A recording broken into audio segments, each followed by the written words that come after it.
معمول کے مطابق گھر میں تمام لائٹس آف ہو چکی تھی۔ ہر طرف خاموشی اور اندھیرے کا راج تھا سوائے موسیٰ کے کمرے کے، جہاں لائٹ آن تھی اور روشنی باہر آ رہی تھی۔ وہ دبے قدموں ایک ہاتھ میں اپنا لیپ ٹاپ اور دوسرے ہاتھ میں اپنا کوٹ پکڑے سیڑھیوں کے پاس پہنچا، مگر جیسے ہی قدم پہلی سیڑھی پر رکھنے لگا سیدھا زمین سے جا ملا۔ بیرسٹر حمید ملک ٹائم دیکھیے ذرا۔ حنین حمید کو نیچے گرا کر اب خود صوفے پر آرام سے بیٹھا، اپنی گول مٹول آنکھوں سے گھڑی کی طرف اشارہ کر رہا تھا، جبکہ حمید اپنے کپڑے جھاڑتا اور چیزیں سمیٹتا اٹھ کھڑا ہوا تھا۔ مسٹر حنین، یہ طریقہ بہت غلط ہے۔ آپ ایک معزز شہری اور قابل احترام وکیل کے ساتھ ایسا سلوک نہیں کر سکتے۔ آپ پر کیس ہو سکتا ہے اور پھر سزا ملنے کے چانسز بھی زیادہ ہے، کیونکہ میں کیس ہارتا نہیں، یہ آپ بھی اچھی طرح سے جانتے ہیں۔ محسوس دل جلانے والی مسکراہٹ کے ساتھ اب حمید سنبھل کر کھڑا تھا، لیکن سارے دن کی تھکاوٹ چہرے سے آیا تھی۔ مانا کہ آپ کافی اچھے وکیل ہیں، مگر میرا نام میرے باپ نے حنین رکھا ہے اور یہ بہت پہنچی ہوئی چیز تھے، اس کے باوجود میں نے انہیں دن میں تارے دکھا دیے تھے، کیا سمجھے؟ حنین نے چرانے والے انداز میں کہا، نام تو میرا بھی میرے باپ نے رکھا ہے، اور وہ کیا کہتے ہیں پنجابی میں؟ چھٹی ہوئی چیز ہے وہ۔ حمید نے مسکراہٹ دبا کر جواب دیا، بے غیرت انسان حیا نہیں آتی تجھے؟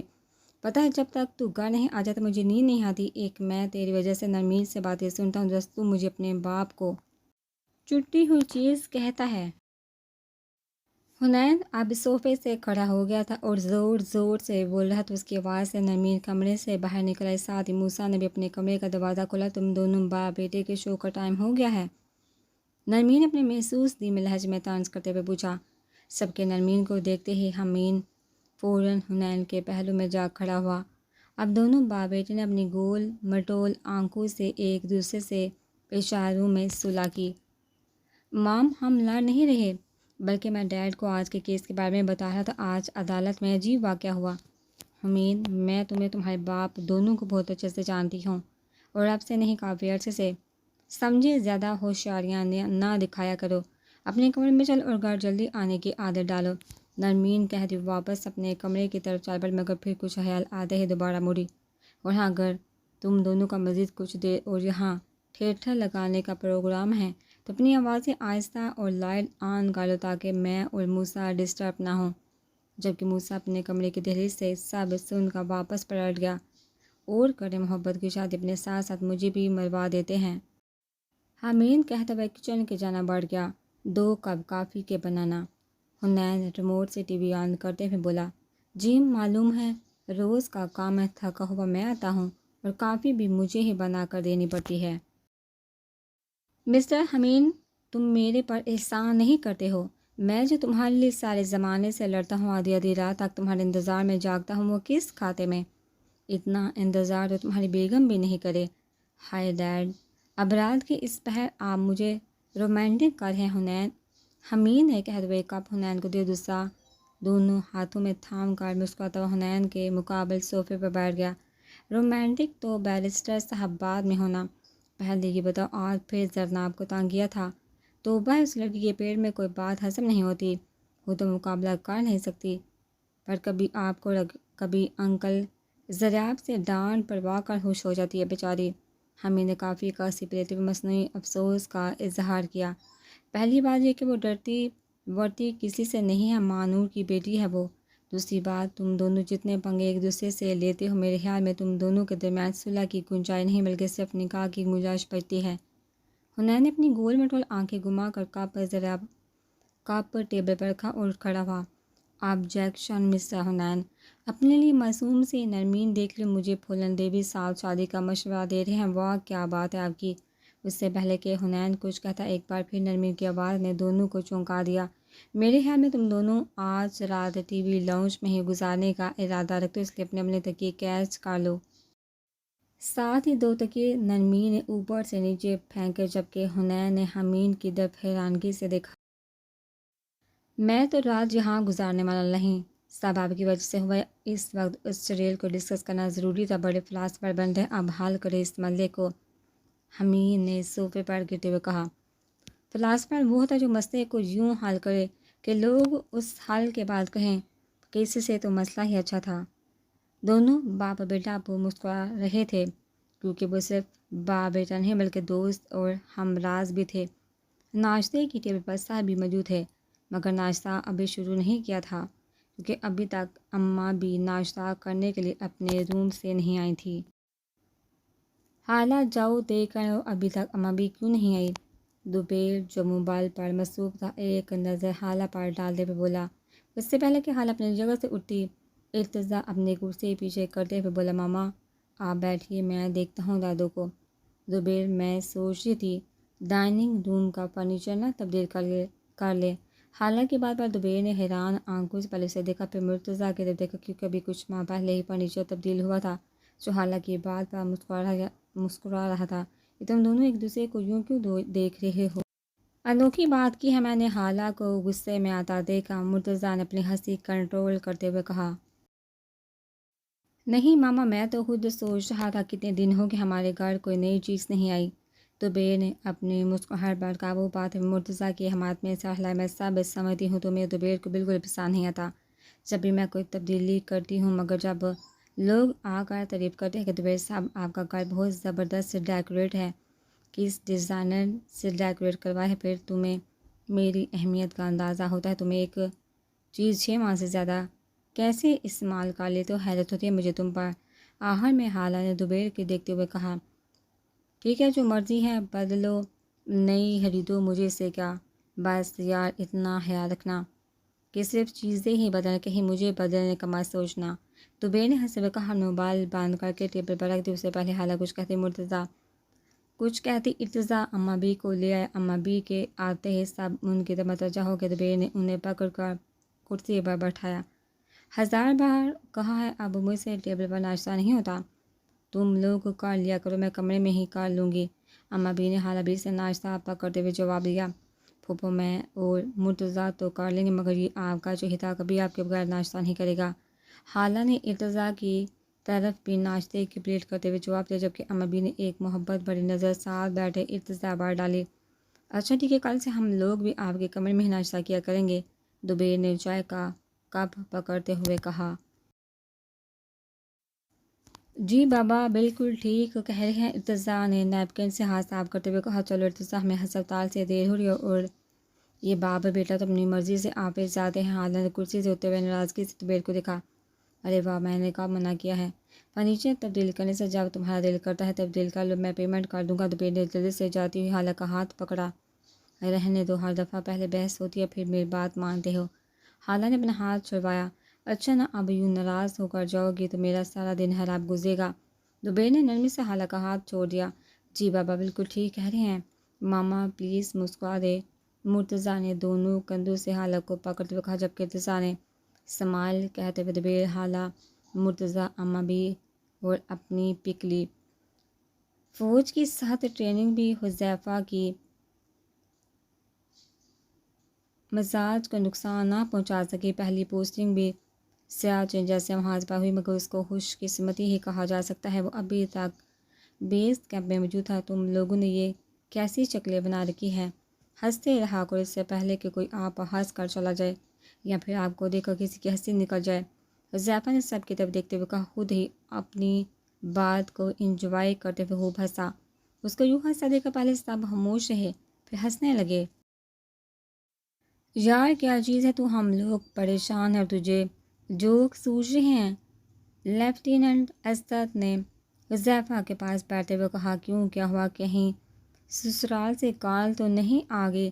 حذیفہ کے الفاظ ابھی اس کے منہ میں ہی تھے۔ ایک جوان نے آ کر سلوٹ کیا، سر حذیفہ آپ کو کرنل صاحب بلا رہے ہیں۔ حذیفہ کا منہ کھلے کا کھلا رہ گیا، جبکہ باقیوں نے کہہ کے لگانا شروع کر دیے۔ چلیے لیفٹیننٹ صاحب، سسرال والے آپ کو لینے آئے ہیں۔ کونین آج پھر روز کی طرح صبح صبح شور مچا رہا تھا۔ ثریا بیگم نے شور سن کر ہبہ سے پوچھا، یہ آج پھر تیرے باپ نے آسمان کیوں سر پر اٹھایا ہوا ہے؟ ہبہ نے رامین کو میسیجز کرتے ہوئے جواب دیا، کچھ نہیں دادو، وہی جو روز ہوتا ہے، پاپا نے کچھ پیپرز ماما کو دیے تھے جو اب مل نہیں رہے، لیکن اصل مسئلہ تو آپ کو پتہ ہی ہے، پاپا کو حذیفہ بھائی یاد آ رہے ہیں، وہ ماما کے کہنے پر فوج میں چلے گئے، جبکہ پاپا چاہتے تھے کہ وہ بزنس میں پاپا کا ساتھ دے، جیسے مرتضیٰ بھائی دیتے ہیں انکل دوبیر کا اور موسیٰ بھائی انکل حنین کا۔ یہاں ٹیبل پر رکھی تھی۔ میں نے رات کو عطر نے کمرے میں داخل ہوتے ڈری ڈری آواز میں کہا، پتہ نہیں کس بیوقوف نے مشورہ دیا تھا تم سے شادی کا، ذرا ذرا سی بات پر رونا شروع کر دیتی ہو۔ کنین نے کمرے میں نظریں دوڑاتے ہوئے عطر سے کہا، آپ بھی تو ذرا ذرا سی بات پر ڈانٹنے لگتے ہیں بغیر سوچے سمجھے۔ عطر نے ٹیبل کے نیچے سے پیپرز نکالتے ہوئے کنین کو جواب دیا، یہ لے پیپرز۔ عطر نے پیپرز کو نین کی طرف بڑھایا، مگر کنین نے پیپر کی جگہ عطر کا ہاتھ پکڑ لیا۔ دیکھو تم جانتے میں آج کل بہت پریشان ہوں، اوپر سے اکیلا بھی کتنی خواہش سی میری کہ حذیفہ بزنس سنبھال، مگر تم نے میرے سارے خوابوں پر پانی پھیر دیا اور میرے اکلوتے لاڈلے بیٹے کو فوج میں بھیج دیا۔ چلیے چھوڑیے، صبح صبح ایسی باتیں نہیں کرتے، جو ہوا بالکل ٹھیک ہوا۔ عطر نے میں ہاتھ چھڑواتے ہوئے کنین کو تسلی دی، وہاں مجھے بیوقوف مت کہا کرے، اب میں چھوٹی نہیں ہوں، بلکہ یوں کہنا چاہیے کہ اب میری اولاد بڑی ہو گئی ہے، واجی واہ چونڈی کو بھی پار لاگے ہے میرے لیے، تو تم اب بھی وہی ڈرپوک بیوقوف سی عطر تو جو جونی کی پارکنگ میں ملی تھی۔ یاد ہے بائک پر بیٹھ کر تمہارا کیا حال ہوا تھا؟ کنین اپنی بات کو انجوائے کرتے ہوئے خود ہی کہہ کے لگائے، جبکہ عطر سر ہلاتے ہوئے کمرے سے باہر نکل گئی۔ کنین بیٹھائے 25 سال پیچھے یونی کے کیفیٹیریا میں پہنچ کر بہت سی یادیں خوشبو دینے لگے۔ رامیل بڑے مزے سے لحاف میں لیٹی ٹیرس پر پڑتی بارش کے مزے لوٹی تھی، مگر اس کا موبائل بار بار میسیج ٹون دے رہا تھا، اف اتنے اچھے موسم میں بھی ہبا کو چین ہی، مجھے نہیں جانا آج کالج، تم نے جانا ہے تو جاؤ۔ رامیل نے میسیج کا رپلائی دیا، رامیل جلدی کرو یار، آج کالج ضرور جانا ہے، میں نے اسائنمنٹ جمع کروانی ہے پلیز۔ ہبا نے منت برا ایموجیز سینڈ کیے، ڈرپوک کہیں گی، اگر میں نہیں جاؤں گی تو وہ بھی نہیں جائے گی۔ اٹھ بچے، رامیل تیار ہو۔ اپنے آپ سے مخاطب ہو کر رامیل بستر سے نیچے اترنے لگی، جب دروازے پر دستک کی آواز سن کر مسکرائے بابا، اور واپس جلدی سے لحاف میں گھس گئے۔ 3 بار ناک کرنے پر جب کوئی جواب نہ ملا تو حنین ہینڈل گھما کر اندر آ گئے۔ اچھا تو بابا کی چاند ابھی تک سو رہی ہے تاکہ بابا خود آ کر جگائیں۔ صرف رامیل کو اجازت تھی کہ وہ حنین کو بابا کہہ سکتے ہیں، ورنہ موسیٰ خاص طور پر حمین کو اس بات کی بالکل اجازت نہ تھی۔ ان کے لیے وہ مسٹر حنین تھا۔ صبح سے اتنے لوگ میری گڑیا کو جگانے آئے، مگر وہ نہیں جاگی۔ حنین نے کہتے سا لحاف اتارا تو رامیل مسکراتے ہوئے بولی، بابا کون کون آیا تھا؟ پریوں کی ملکہ، بہت ساری پریوں، 7 پھولوں کی ملکہ، بہت سارے پھولوں کے ساتھ ستارے، جگنو، میٹھی میٹھی بولیوں والے پرندے۔ حنین نے پیار سے رامیل کے بال پیچھے کیے، بابا آپ روز ایسے ہی کہتے ہیں۔ رامیل نے منہ بنائے، کسی دن جلدی اٹھو گی تو سب سے مل لو گی نا؟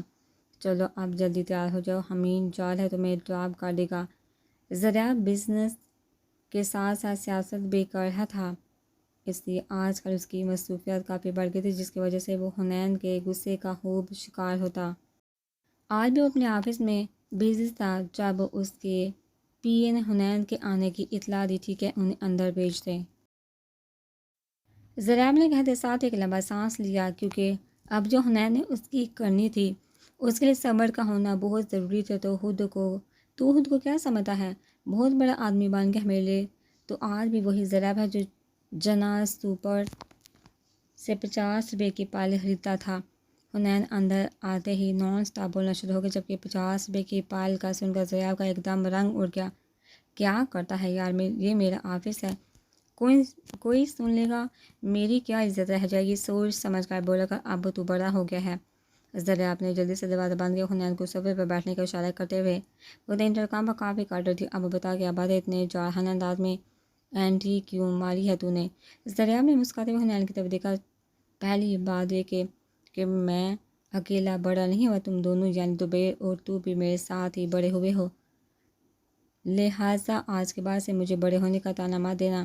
ویسے بھی بقول شاعر عمر کہتی ہے، اب سنجیدہ ہوا جائے دل کہتا ہے کچھ نادانیاں اور سہی۔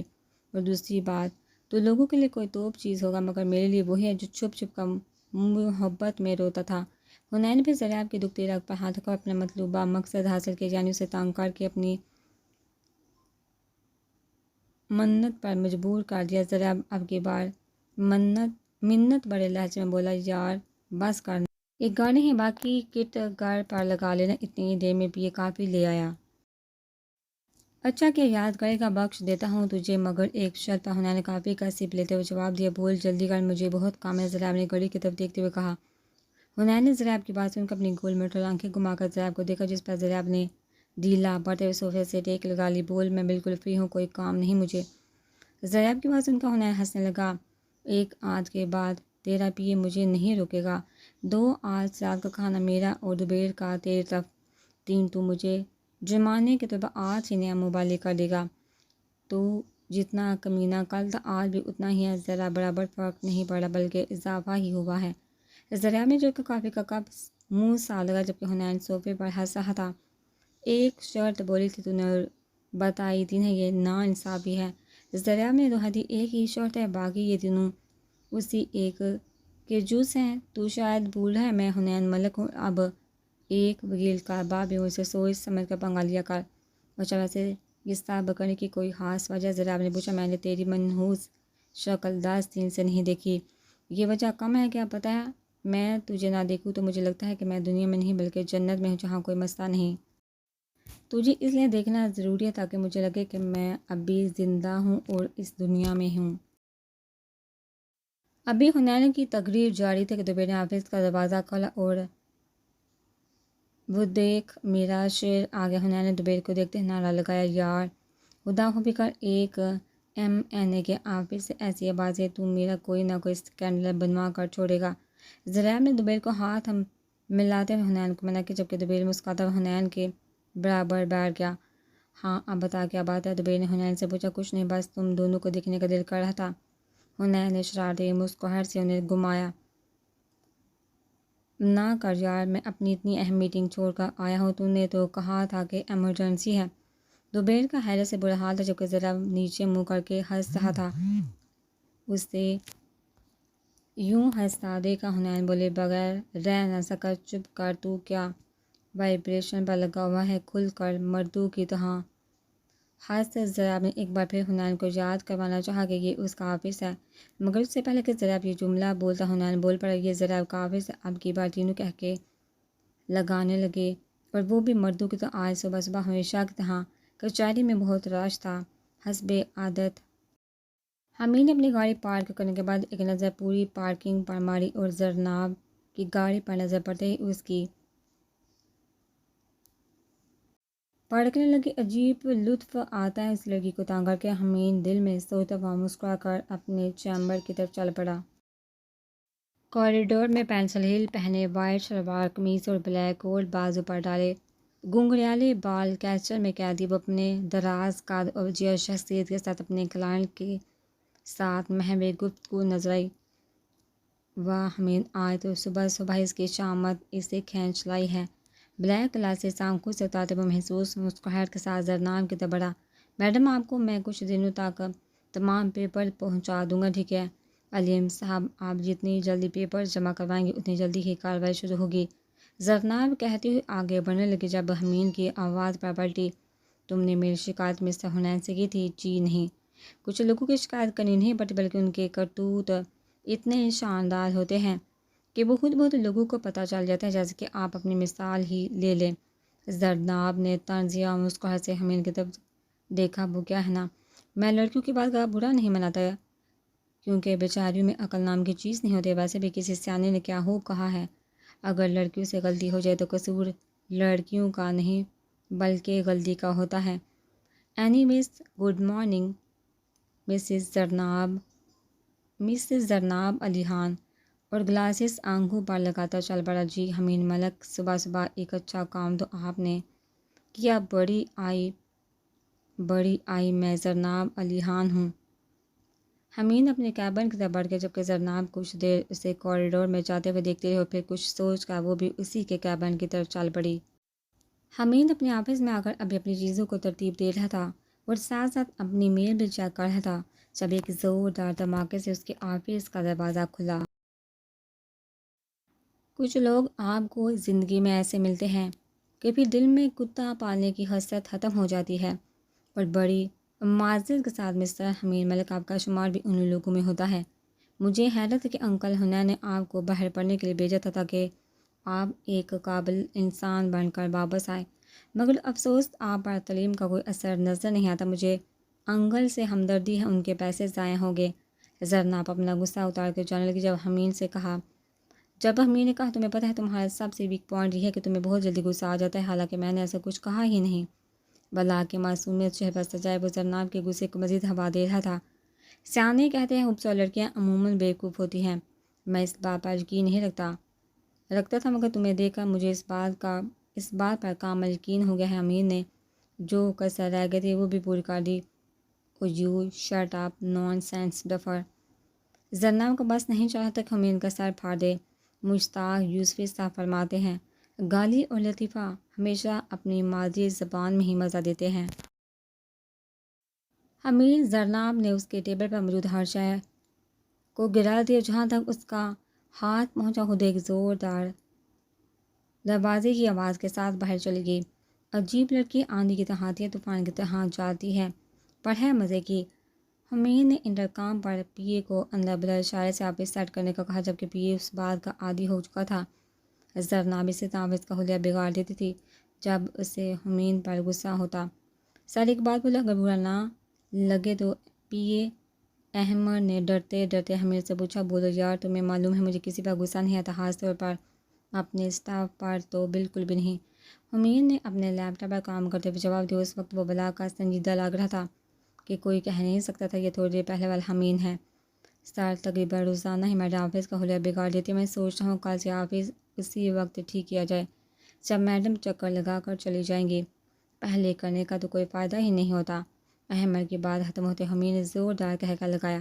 چلو یہ بھی ٹھیک ہے، ٹھیک ہو گیا، ایسا ہی کر لیا کرو، کیونکہ جب تک میں تمہاری میڈم کو بوائلنگ پوائنٹ پر دیکھ نہ لوں مجھ سے کام ہی نہیں ہوتا. موسیٰ صرف اپنے کام سے کام رکھنے والا بندہ ہے. آفس سے گھر اور گھر سے آفس. محبت نام کی چیز اس کی زندگی میں صرف ایک شخصیت کے لیے تھی، اور وہ اس کی ماں نرمین تھی. امیر شروع سے حنین کے قریب رہا تھا، اور حنین نے اس کے دوست اور بھائی دونوں کی کمی کو بہت اچھے سے پورا کیا. پھر وہ اعلیٰ تعلیم کے لیے لندن چلا گیا. یہی وجہ تھی کہ موسیٰ اور حمید کے درمیان ایک اندیکھی حلیج حائل تھی، اور دونوں کی پرسنالٹی میں بھی زمین آسمان کا فرق تھا.